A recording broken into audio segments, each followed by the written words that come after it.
दिन सोमवार मेरे जन्म दा ते इस दुनिया नूं अपनाउण दा दिन। मुबारकां जी मुबारकां। मैनू दादी माँ हत्थां विच चुक सारिਆਂ ਨੂੰ ਵਧਾਈਆਂ ਦੇ ਰਹੀ ਸੀ। मेरी माँ ਨੂੰ कोई होश नहीं सी। बापू जी बहुत खुश सी। सारे परिवार दे चेहरे ते एक वखरी ही खुशी सी।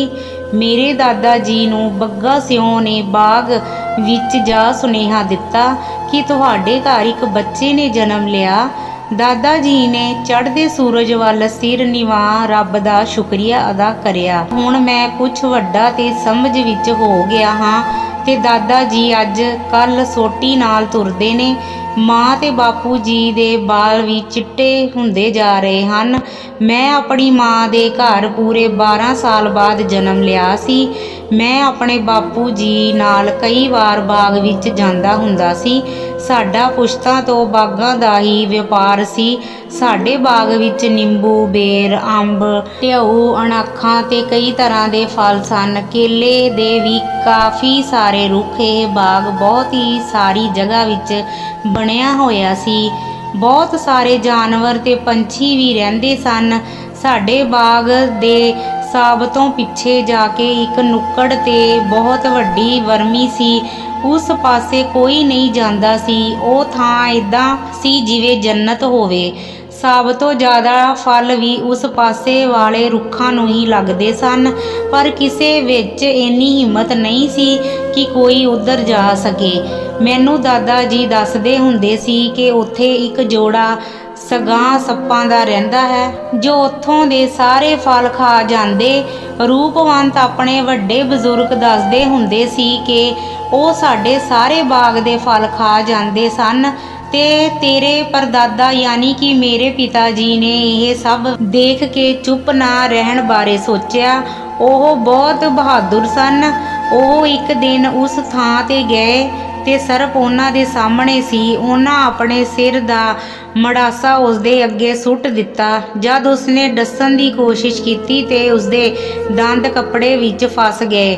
ਜਦੋਂ ਬਾਪੂ ਜੀ ਨੇ ਆਪਣਾ ਕੁਹਾੜਾ ਉਸਦੇ ਸਿਰ ਤੇ ਮਾਰਨ ਦੀ ਕੋਸ਼ਿਸ਼ ਕੀਤੀ ਤੇ ਉਹ ਆਪਣੇ ਅਸਲੀ ਰੂਪ ਵਿੱਚ ਆ ਗਿਆ ਤੇ ਕਹਿਣ ਲੱਗਾ, ਸਰਪਦੇਵ, ਅਸੀਂ ਤੇਰੀ ਬਹਾਦਰੀ ਦੇਖ ਕੇ ਬਹੁਤ ਖੁਸ਼ ਹੋਏ ਹਾਂ। ਮੰਗ ਲਓ ਜੇ ਤੁਹਾਨੂੰ ਕੁਝ ਚਾਹੀਦਾ ਹੈ।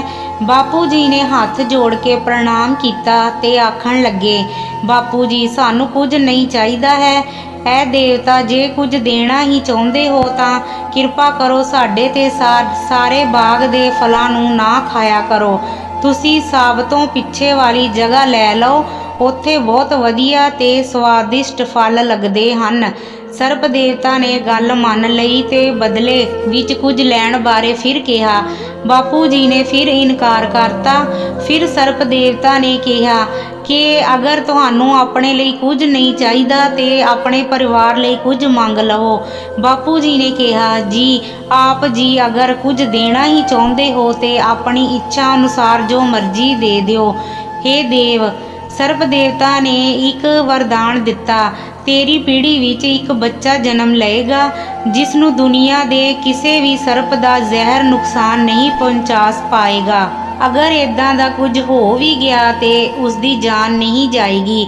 ਕੁਝ ਸਮੇਂ ਬਾਅਦ ਸਾਰਾ ਜ਼ਹਿਰ ਉਸ ਦੀਆਂ ਅੱਖਾਂ ਵਿੱਚ ਆ ਜਾਏਗਾ ਤੇ ਅੱਖਾਂ ਦਾ ਰੰਗ ਨੀਲਾ ਹੋ ਜਾਏਗਾ। ਜਦ ਉਹ ਕਿਸੇ ਵੱਲ ਵੀ ਨਜ਼ਰ ਭਰ ਕੇ ਦੇਖੇਗਾ ਤੇ ਸਾਹਮਣੇ ਵਾਲੇ ਵਿਅਕਤੀ ਦੇ ਸਾਰੇ ਦੁੱਖ ਦੂਰ ਹੋ ਜਾਣਗੇ, ਪਰ ਉਹ ਆਪਣੀ ਜ਼ਿੰਦਗੀ ਲੋਕਾਂ ਦੇ ਦੁੱਖ ਦੂਰ ਕਰਨ ਵਿੱਚ ਹੀ ਰਹੇਗਾ। ਉਹ ਕਦੀ ਵੀ ਵਿਆਹ ਨਹੀਂ ਕਰਵਾ ਸਕੇਗਾ।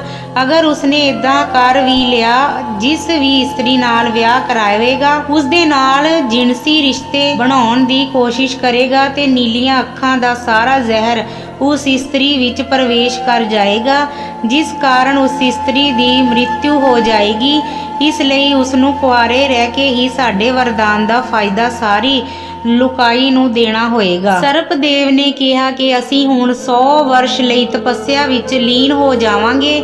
ਮੇਰੀ ਪਤਨੀ ਸੁਰੱਖਿਆ ਵਿੱਚ ਲੱਗ ਜਾਏਗੀ ਕਿ ਕੋਈ ਮੇਰੀ ਤਪੱਸਿਆ ਭੰਗ ਨਾ ਕਰ ਸਕੇ। ਅਗਰ ਕੋਈ ਐਸਾ ਕਰੇਗਾ ਤੇ ਉਹ ਉਸ ਵਿਅਕਤੀ ਨੂੰ ਜਿਉਂਦਾ ਨਹੀਂ ਛੱਡੇਗੀ। ਇੰਨਾ ਆਖ ਸਰਪ ਦੇਵਤਾ ਅਲੋਪ ਹੋ ਗਏ। ਦਾਦਾ ਜੀ, ਪੁੱਤ, ਇਹ ਵਰਦਾਨ ਸਰਪਦੇਵ ਨੇ ਸਾਡੇ ਬਾਪੂ ਜੀ ਨੂੰ ਦਿੱਤਾ ਸੀ। ਰੂਪਵੰਤ, ਅੱਛਾ, ਤੇ ਦਾਦਾ ਜੀ ਫਿਰ ਉਹ ਬੱਚਾ ਕੌਣ ਹੈ? ਦਾਦਾ ਜੀ ਪਤਾ ਨਹੀਂ ਪੁੱਤ, ਪਰ ਹਾਂ ਉਹ ਤੂੰ ਵੀ ਹੋ ਸਕਦਾ, ਮੈਂ ਵੀ ਤੇ ਤੇਰਾ ਬਾਪੂ ਵੀ ਹੋ ਸਕਦਾ। ਰੂਪਵੰਤ ਅੱਛਾ ਦਾਦਾ ਜੀ, ਮੈਂ ਕਈ ਵਾਰ ਸਕੂਲ ਤੋਂ ਆਉਣਾ ਤੇ ਮਾਂ ਨੇ ਮੈਨੂੰ ਦਾਦਾ ਜੀ ਤੇ ਬਾਪੂ ਜੀ ਹੋਰਾਂ ਲਈ ਰੋਟੀ ਦੇ ਕੇ ਭੇਜ ਦੇਣਾ। ਮੈਨੂੰ ਵੀ ਬਾਗ ਜਾਣਾ ਬਹੁਤ ਚੰਗਾ ਲੱਗਦਾ ਸੀ। ਜਦੋਂ ਮੈਂ ਬਾਗ ਜਾਣਾ ਤੇ ਦਾਦਾ ਜੀ ਨੇ ਕਹਿਣਾ, ਰੂਪਵੰਤ ਆ ਖਾਲਾ ਬੇਰ, ਦੇਖ ਕਿੰਨੇ ਮਿੱਠੇ ਆ। ਮੈਂ ਕੁਝ ਬੇਰ ਖਾ ਲੈਣੇ, ਕੁਝ ਘਰ ਆਪਣੀ ਮਾਂ ਲਈ ਲੈ ਆਉਣੇ। ਇੱਕ ਵਾਰ ਮੌਸਮ ਬਹੁਤ ਖਰਾਬ ਸੀ, ਮੈਂ ਸਕੂਲ ਤੋਂ ਛੁੱਟੀ ਕੀਤੀ ਹੋਈ ਸੀ ਤੇ ਬਾਪੂ ਜੀ ਨਾਲ ਬਾਗ ਜਾਣ ਲਈ ਬਹੁਤ ਜਿੱਦ ਕੀਤੀ। ਬਾਪੂ ਸਮਝਾਉਂਦੇ ਹੋਏ, ਨਹੀਂ ਰੂਪਵੰਤ ਅੱਜ ਨਹੀਂ, ਮੌਸਮ ਕੁਝ ਠੀਕ ਨਹੀਂ, ਕੱਲ ਲੈ ਕੇ ਜਾਵਾਂਗਾ। ਰੂਪਵੰਤ ਜਿੱਦ ਕਰਦਾ, ਨਹੀਂ ਮੈਨੂੰ ਕੁਝ ਨਹੀਂ ਪਤਾ, ਮੈਂ ਜਾਣਾ ਹੀ ਜਾਣਾ। ਬਾਪੂ ਪਿਆਰ ਨਾਲ, ਪੁੱਤ ਕੱਲ ਜਾਵਾਂਗੇ, ਅੱਜ ਤੂੰ ਘਰ ਆਪਣੀ ਮਾਂ ਕੋਲ ਰਹਿ। ਰੂਪਵੰਤ ਰੋਂਦਾ ਤੇ ਜਿੱਦ ਕਰਦਾ, ਮੈਨੂੰ ਨਹੀਂ ਪਤਾ, ਮੈਂ ਜਾਣਾ, ਮਾਂ ਲੈ ਜਾਓ। ਜੇ ਇੰਨੀ ਜਿੱਦ ਕਰਦਾ ਪਿਆ ਹੈ, ਐਵੇਂ ਇੱਥੇ ਰੋਂਦਾ ਰਹੂ, ਨਾਲੇ ਮੇਰਾ ਸਿਰ ਖਾਂਦਾ ਰਹੂ। ਬਾਪੂ ਹੱਸਦੇ ਹੋਏ, ਉਹ ਤੇ ਠੀਕ ਹੈ ਭਗਵਾਨੇ, ਪਰ ਪਾਪਾ ਜੀ ਗੁੱਸੇ ਹੋਣਗੇ, ਮੈਨੂੰ ਕਹਿਣਗੇ ਇੰਨੇ ਖਰਾਬ ਮੌਸਮ ਵਿੱਚ ਤੂੰ ਰੂਪਵੰਤ ਨੂੰ ਨਾਲ ਕਿਉਂ ਲੈ ਕੇ ਆਇਆ ਵਾਂ। ਮਾਂ ਸਮਝਾਉਂਦੇ ਹੋਏ, ਉਹ ਤੇ ਠੀਕ ਹੈ, ਪਰ ਤੈਨੂੰ ਪਤਾ ਹੈ ਇਸ ਦੀ ਜਿੱਦ ਕਿੰਨੀ ਮਾੜੀ, ਇਹਨੇ ਸਾਰਾ ਦਿਨ ਚੁੱਪ ਨਹੀਂ ਕਰਨਾ ਤੇ ਮੈਨੂੰ ਵੀ ਕੋਈ ਕੰਮ ਨਹੀਂ ਕਰਨ ਦੇਣਾ।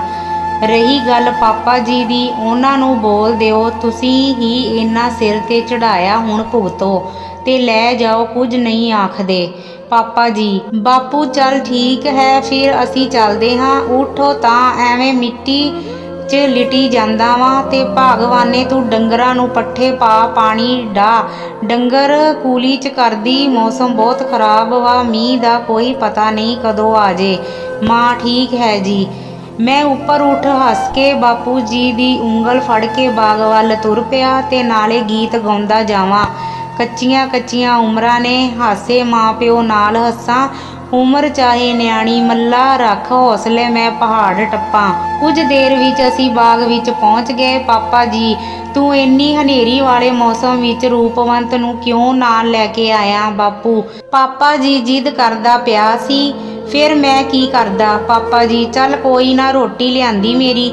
ਬਾਪੂ ਹਾਂਜੀ ਆ ਲਓ, ਤੁਸੀਂ ਪਹਿਲਾਂ ਖਾ ਲਓ। ਪਾਪਾ ਜੀ ਲਿਆ ਫੜਾ। ਦਾਦਾ ਜੀ ਰੋਟੀ ਖਾਣ ਲੱਗ ਗਏ ਤੇ ਬਾਪੂ ਜੀ ਬੰਦਿਆਂ ਨੂੰ ਨਾਲ ਲੈ ਕੇ ਤੰਬੂ ਠੀਕ ਕਰਨ ਵਿੱਚ ਲੱਗ ਗਏ। ਹਵਾ ਬਹੁਤ ਵਧੀਆ ਚੱਲ ਰਹੀ ਸੀ। ਬਾਗ ਦੇ ਸਾਰੇ ਰੁੱਖ ਏਦਾਂ ਝੂਮ ਰਹੇ ਸਨ ਜਿਵੇਂ ਵਿਆਹ ਵਿੱਚ ਬਰਾਤੀ। ਚਾਰੇ ਪਾਸੇ ਘੁੱਪ ਹਨੇਰਾ ਛਾਇਆ ਹੋਇਆ ਸੀ। ਗੁਲਾਬ ਦੇ ਫੁੱਲਾਂ ਦੀਆਂ ਪੰਖੜੀਆਂ ਹਵਾ ਦੇ ਜ਼ੋਰ ਨਾਲ ਚੜ੍ਹ ਪੂਰੇ ਬਾਗ ਵਿੱਚ ਉੱਡ ਰਹੀਆਂ ਸਨ। ਬੇਰਾਂ ਨੇ ਪੂਰੀ ਜ਼ਮੀਨ ਨੂੰ ਏਦਾਂ ਢਕਿਆ ਹੋਇਆ ਸੀ ਜਿਵੇਂ ਕਿਸੇ ਮਹਿਲ ਵਿੱਚ ਸੰਗਮਰਮਰ ਲੱਗਾ ਹੋਵੇ। ਚਾਰੇ ਪਾਸੇ ਚਹਿਲ ਪਹਿਲ ਸੀ। ਬਾਗ ਦੇ ਜੀਵ ਜੰਤ, ਜਾਨਵਰ ਤੇ ਪੰਛੀ ਵੀ ਆਪਣੀ ਸੁਰੱਖਿਆ ਕਰਨ ਵਿੱਚ ਲੱਗੇ ਹੋਏ ਸਨ। ਰੁੱਖਾਂ ਨੂੰ ਛੱਡ ਫਲ ਜ਼ਮੀਨ ਤੇ ਗਿਰ ਆਪਣਾ ਵਜੂਦ ਭੁੱਲਦੇ ਜਾ ਰਹੇ ਸਨ। ਸਾਰੇ ਬਹੁਤ ਡਰੇ ਤੇ ਸਹਿਮੇ ਹੋਏ ਸਨ। ਇੱਕ ਮੈਂ ਹੀ ਸੀ ਜੋ ਇਸ ਮੌਸਮ ਦਾ ਪੂਰਾ ਆਨੰਦ ਲੈ ਰਿਹਾ ਸੀ। ਨੱਚਦਾ ਟੱਪਦਾ, ਗੀਤ ਗਾਉਂਦੇ ਤੇ ਭੱਜਦੇ ਭਜਾਉਂਦੇ ਮੈਂ ਬਾਗ ਦੇ ਅੰਤ ਤੱਕ ਜਾ ਪਹੁੰਚਿਆ। ਮੇਰੇ ਛੋਟੇ ਜਿਹੇ ਕੰਨਾਂ ਵਿੱਚ ਇੱਕ ਬੜੀ ਪਿਆਰੀ ਆਵਾਜ਼ ਪਹੁੰਚੀ, ਜਿਵੇਂ ਕੋਈ ਔਰਤ ਬੜਾ ਹੀ ਮਿੱਠਾ ਗੀਤ ਗਾ ਰਹੀ ਹੋਵੇ। ਮੈਂ ਆਵਾਜ਼ ਦੇ ਪਿੱਛੇ ਪਿੱਛੇ ਚਲਾ ਗਿਆ। ਮੈਂ ਇੱਕ ਰੌਸ਼ਨੀ ਦੇਖੀ ਜਿਸ ਦੇ ਕਾਰਨ ਮੇਰੀਆਂ ਅੱਖਾਂ ਬੰਦ ਹੋ ਗਈਆਂ। ਮੈਂ ਇੱਕ ਰੁੱਖ ਦੇ ਓਹਲੇ ਹੋ ਗਿਆ ਤੇ ਹੌਲੀ ਹੌਲੀ ਅੱਖਾਂ ਖੋਲ੍ਹਣ ਦੀ ਕੋਸ਼ਿਸ਼ ਕੀਤੀ। ਧੁੰਦਲਾ ਧੁੰਦਲਾ ਨਜ਼ਰ ਆ ਰਿਹਾ ਸੀ, ਪਰ ਕੁਝ ਦੇਰ ਬਾਅਦ ਸਾਫ਼ ਨਜ਼ਰ ਆਉਣ ਲੱਗ ਗਿਆ। ਗੀਤ ਦੀ ਆਵਾਜ਼ ਮੇਰੇ ਕੰਨਾਂ ਦੇ ਵਿੱਚ ਰਸ ਬਣ ਘੁਲਦੀ ਜਾ ਰਹੀ ਸੀ। ਜਿੱਥੋਂ ਆਵਾਜ਼ ਆ ਰਹੀ ਸੀ ਮੈਂ ਉਸ ਔਰ ਦੁਬਾਰਾ ਵੇਖਣ ਦੀ ਕੋਸ਼ਿਸ਼ ਕੀਤੀ। ਮੇਰੀਆਂ ਅੱਖਾਂ ਵਿੱਚ ਫਿਰ ਰੌਸ਼ਨੀ ਪਈ, ਪਰ ਇਸ ਵਾਰ ਮੈਂ ਅੱਖ ਨਾ ਝਪਕੀ। ਲਗਾਤਾਰ ਦੇਖਣ ਨਾਲ ਰੌਸ਼ਨੀ ਹੌਲੀ ਹੌਲੀ ਘਟਦੀ ਗਈ ਤੇ ਇੱਕ ਬਹੁਤ ਖੂਬਸੂਰਤ ਤੇ ਬੇਕਮਾਲ ਚਿਹਰਾ ਮੇਰੀਆਂ ਛੋਟੀਆਂ ਛੋਟੀਆਂ ਅੱਖਾਂ ਸਾਹਮਣੇ ਆਇਆ ਤੇ ਇਹ ਉਹੀ ਔਰਤ ਸੀ ਜੋ ਗੀਤ ਗਾ ਰਹੀ ਸੀ। ਉਸ ਦੀਆਂ ਨੀਲੀਆਂ ਅੱਖਾਂ ਤੇ ਉਸ ਦੇ ਘੁੰਘਰਾਲੇ ਵਾਲ ਉਸ ਦੀ ਸੁੰਦਰਤਾ ਨੂੰ ਹੋਰ ਵੀ ਚਾਰ ਚੰਨ ਲਾ ਰਹੇ ਸਨ। ਉਸ ਔਰਤ ਨੇ ਜੋ ਕੱਪੜੇ ਪਹਿਨੇ ਸਨ ਮੈਂ ਅੱਜ ਤੱਕ ਕਦੀ ਕਿਸੇ ਔਰਤ ਦੇ ਪਾਏ ਨਹੀਂ ਦੇਖੇ ਸਨ। ਹਾਂ, ਸਾਡੇ ਘਰ ਇੱਕ ਦੇਵੀ ਦੀ ਤਸਵੀਰ ਹੈ। ਇਹ ਕੱਪੜੇ ਬਿਲਕੁਲ ਉਵੇਂ ਦੇ ਸਨ। ਜਦ ਉਹ ਗੀਤ ਗਾਉਂਦੀ ਘੁੰਮਦੀ ਤਾਂ ਬਾਲ ਹਵਾ ਵਿੱਚ ਉੱਡਣ ਲੱਗਦੇ। ਜਦ ਉਹ ਖੜ ਜਾਂਦੀ ਤਾਂ ਬਾਲ ਜ਼ਮੀਨ ਨੂੰ ਛੂੰਹਦੇ। ਇੰਨੇ ਲੰਬੇ ਬਾਲ ਸਨ। ਉਸ ਦਾ ਰੰਗ ਚਿੱਟੇ ਬੱਦਲ ਵਰਗਾ ਤੇ ਜਦ ਉਹ ਗੀਤ ਗਾਉਂਦੀ ਨੱਚਦੀ ਤੇ ਆਸਮਾਨ ਵਿੱਚੋਂ ਮੀਂਹ ਦੀਆਂ ਬੂੰਦਾਂ ਡਿੱਗਣ ਲੱਗ ਜਾਂਦੀਆਂ ਤੇ ਬਿਜਲੀ ਕੜਕੜ ਕਰਨ ਲੱਗਦੀ। ਮੈਂ ਇਹ ਨਜ਼ਾਰਾ ਦੇਖ ਕੇ ਆਪਣੀ ਹੋਸ਼ ਹੀ ਗਵਾਈ ਬੈਠਾ ਸਾਂ। ਮੇਰੇ ਕੰਨਾਂ ਵਿੱਚ ਹੁਣ ਦੋ ਆਵਾਜ਼ਾਂ ਗੂੰਜ ਰਹੀਆਂ ਸਨ, ਇੱਕ ਤੇ ਉਸ ਔਰਤ ਦੇ ਗੀਤ ਦੀ ਤੇ ਦੂਜੀ ਬਾਪੂ ਜੀ ਦੀ, ਰੂਪਵੰਤ ਪੁੱਤ ਕਿੱਥੇ ਆ। ਫਿਰ ਅਚਾਨਕ ਮੈਨੂੰ ਮੇਰੇ ਬਾਪੂ ਜੀ ਦੇ ਚਿਲਾਉਣ ਦੀ ਆਵਾਜ਼ ਸੁਣਾਈ। ਉਹਨਾਂ ਦੀ ਲੱਤ ਤੇ ਕਿਸੇ ਰੁੱਖ ਦਾ ਡਾਹਣਾ ਆ ਡਿੱਗਾ। ਮੈਂ ਆਵਾਜ਼ ਦਿੱਤੀ, ਬਾਪੂ ਜੀ ਕੀ ਹੋਇਆ? ਮੈਂ ਤੇ ਇੱਧਰ ਹਾਂ। ਮੇਰੀ ਆਵਾਜ਼ ਸੁਣ ਉਹ ਔਰਤ ਗੀਤ ਗਾਉਣਾ ਬੰਦ ਹੋ ਗਈ। ਮੈਂ ਭੱਜ ਕੇ ਬਾਪੂ ਵੱਲ ਜਾਣ ਲੱਗਾ ਤੇ ਠੇਡਾ ਲੱਗਣ ਤੇ ਡਿੱਗ ਗਿਆ। ਮੈਂ ਜ਼ਮੀਨ ਤੇ ਮੂਧੇ ਮੂੰਹ ਡਿੱਗ ਪਿਆ। ਜਦ ਸਿੱਧਾ ਹੋਇਆ ਤੇ ਉਹ ਔਰਤ ਮੇਰੇ ਸਾਹਮਣੇ ਆ ਖੜੀ ਤੇ ਆਪਣੇ ਅਸਲੀ ਰੂਪ ਵਿੱਚ ਆ ਨਾਗਣ ਬਣ ਮੇਰੀ ਲੱਤ ਤੇ ਡੰਗ ਮਾਰ ਚਲੀ ਗਈ। ਮੌਸਮ ਕੁਝ ਸ਼ਾਂਤ ਹੋਇਆ। ਦਾਦਾ ਜੀ ਬਾਪੂ ਜੀ ਬੰਦਿਆਂ ਨੂੰ ਨਾਲ ਲੈ ਕੇ ਮੈਨੂੰ ਲੱਭਦੇ ਲਭਾਉਂਦੇ ਮੈਨੂੰ ਗੋਦੀ ਚੁੱਕ ਰੋਂਦੇ ਤੇ ਬੇਚੈਨੀ ਨਾਲ ਘਰ ਲੈ ਆਏ। ਪਿੰਡ ਦੇ ਸਰਕਾਰੀ ਹਸਪਤਾਲ ਤੋਂ ਡਾਕਟਰ ਨੂੰ ਲਿਆਂਦਾ ਗਿਆ। ਡਾਕਟਰ ਮੈਨੂੰ ਦੇਖ ਕੇ ਮੇਰੇ ਬਾਪੂ ਜੀ ਦੇ ਮੋਢੇ ਤੇ ਹੱਥ ਰੱਖ ਬੋਲਿਆ, ਡਾਕਟਰ, ਜ਼ਹਿਰ ਬੱਚੇ ਦੇ ਸਾਰੇ ਸਰੀਰ ਵਿੱਚ ਫੈਲ ਗਿਆ। ਹੁਣ ਇਸ ਨੂੰ ਬਚਾਉਣਾ ਬਹੁਤ ਔਖਾ ਹੈ। ਡਾਕਟਰ ਦੇ ਇਹਨਾਂ ਆਖ ਦੇ ਸਾਰ ਮੇਰੀ ਮਾਂ ਜ਼ਮੀਨ ਤੇ ਡਿੱਗ ਗਈ। ਦਾਦਾ ਜੀ ਬਾਪੂ ਜੀ ਨੇ ਵੀ ਹੌਸਲਾ ਛੱਡ ਦਿੱਤਾ। ਡਾਕਟਰ ਦੇ ਜਾਣ ਤੋਂ ਕੁਝ ਦੇਰ ਬਾਅਦ ਮੇਰੀਆਂ ਹੌਲੀ ਹੌਲੀ ਅੱਖਾਂ ਖੁੱਲੀਆਂ।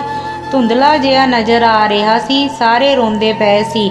ਜਦ ਮੈਂ ਖੜਾ ਹੋ ਕੇ ਪੁੱਛਿਆ, ਰੂਪਵੰਤ ਕੀ ਹੋਇਆ ਤੁਹਾਨੂੰ ਸਾਰਿਆਂ ਨੂੰ? ਤੇ ਮੇਰੀ ਮਾਂ, ਬਾਪੂ ਜੀ, ਦਾਦਾ ਜੀ ਤੇ ਹੋਰ ਸਾਰੇ ਲੋਕਾਂ ਦੇ ਚਿਹਰੇ ਤੇ ਅਜੀਬ ਜਿਹੀ ਖੁਸ਼ੀ ਆ ਗਈ। ਮਾਂ ਨੇ ਮੈਨੂੰ ਗਲੇ ਲਾ ਲਿਆ ਤੇ ਸਾਰੇ ਮੁਸਕਰਾਉਣ ਲੱਗੇ।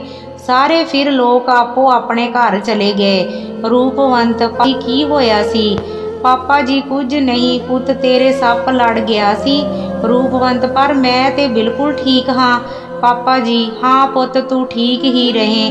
ਤੇ ਤੂੰ ਉਧਰ ਕਿਉਂ ਗਿਆ ਸੀ ਜਦ ਮੈਂ ਤੈਨੂੰ ਮਨਾ ਕੀਤਾ ਸੀ? ਰੂਪਵੰਤ, ਪਤਾ ਨਹੀਂ ਦਾਦਾ ਜੀ, ਮੈਨੂੰ ਕੁਝ ਨਹੀਂ ਯਾਦ। ਇੰਨਾ ਸੁਣ ਕੇ ਮੇਰੇ ਦਾਦੇ ਨੇ ਮੇਰੇ ਮੂੰਹੋਂ ਮੈਨੂੰ ਗੱਲ ਨਾਲ ਲਾ ਲਿਆ ਤੇ ਕਿਹਾ, ਪੁੱਤਰਾ ਤੈਨੂੰ ਮੇਰੀ ਵੀ ਉਮਰ ਲੱਗ ਜਾਏ। ਮੈਂ ਆਪਣੇ ਬਾਪੂ ਦੀ ਲੱਤ ਵੱਲ ਦੇਖਿਆ ਤੇ ਬਾਪੂ ਦੀ ਲੱਤ ਤੇ ਪੱਟੀ ਬੰਨੀ ਹੋਈ ਸੀ। ਰੂਪਵੰਤ, ਬਾਪੂ ਜੀ ਲੱਤ ਤੇ ਕੀ ਹੋਇਆ? ਬਾਪੂ ਜੀ, ਕੁਝ ਨਹੀਂ ਪੁੱਤ, ਮਾੜੀ ਜਿਹੀ ਸੱਟ ਹੈ। ਰੂਪਵੰਤ, ਬਾਪੂ ਜੀ ਮਾੜੀ ਜਿਹੀ ਤੇ ਨਹੀਂ ਲੱਗਦੀ। ਰਾਤ ਬਹੁਤ ਹੋ ਗਈ ਸੀ।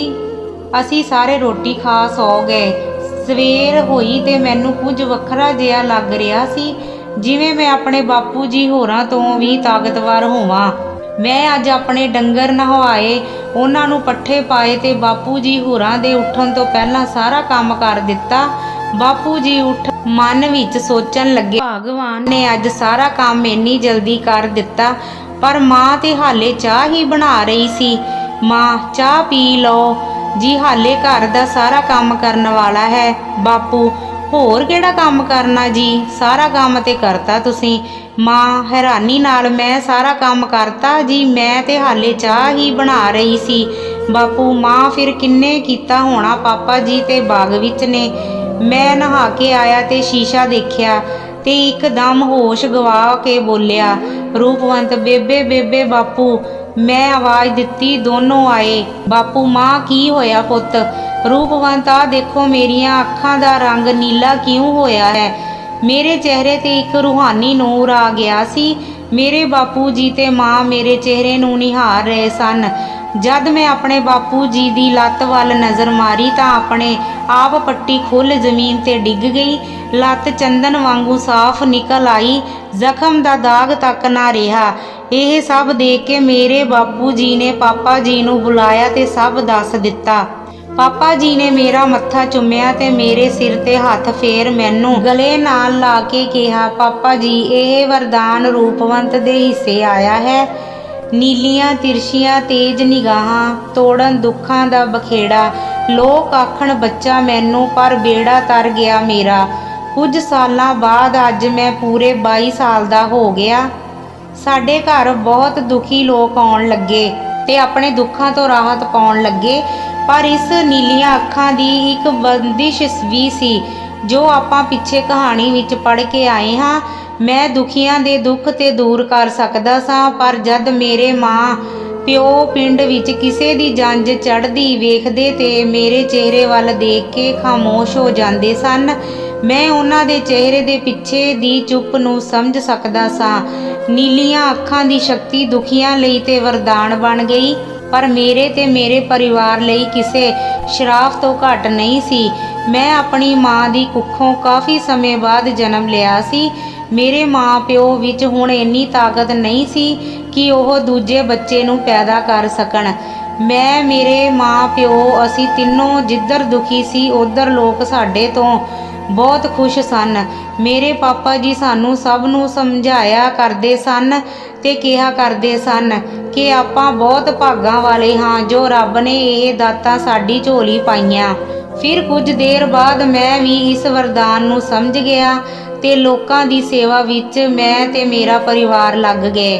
ਨੀਲੀਆਂ ਅੱਖਾਂ ਦੀ ਲੈ ਤਾਕਤ ਬਣ ਕਈਆਂ ਲਈ ਵਰਦਾਨ ਗਿਆ, ਆਪਦੇ ਲਈ ਚਾਹੇ ਕੌਡੀ ਹੀ ਸਹੀ, ਪਰ ਲੋਕਾਂ ਲਈ ਬਣ ਰੂਪਵੰਤ ਮਹਾਨ ਗਿਆ। ਇਹ ਕਹਾਣੀ ਤੁਹਾਨੂੰ ਕਿਸ ਤਰ੍ਹਾਂ ਦੀ ਲੱਗੀ ਕਮੈਂਟ ਕਰਕੇ ਜ਼ਰੂਰ ਦੱਸੋ, ਅਤੇ ਜੇਕਰ ਤੁਸੀਂ ਹੁਣ ਤੱਕ ਸਾਡੇ ਚੈਨਲ ਨੂੰ ਸਬਸਕ੍ਰਾਈਬ ਨਹੀਂ ਕੀਤਾ ਤਾਂ ਸਬਸਕ੍ਰਾਈਬ ਕਰ ਲਓ ਅਤੇ ਬੈਲ ਆਈਕਨ ਦੇ ਬਟਨ ਨੂੰ ਦਬਾ ਕੇ ਆਲ ਤੇ ਸੈੱਟ ਕਰ ਲਓ। ਤੁਹਾਡਾ ਕੀਮਤੀ ਸਮਾਂ ਦੇਣ ਲਈ ਬਹੁਤ ਬਹੁਤ ਧੰਨਵਾਦ।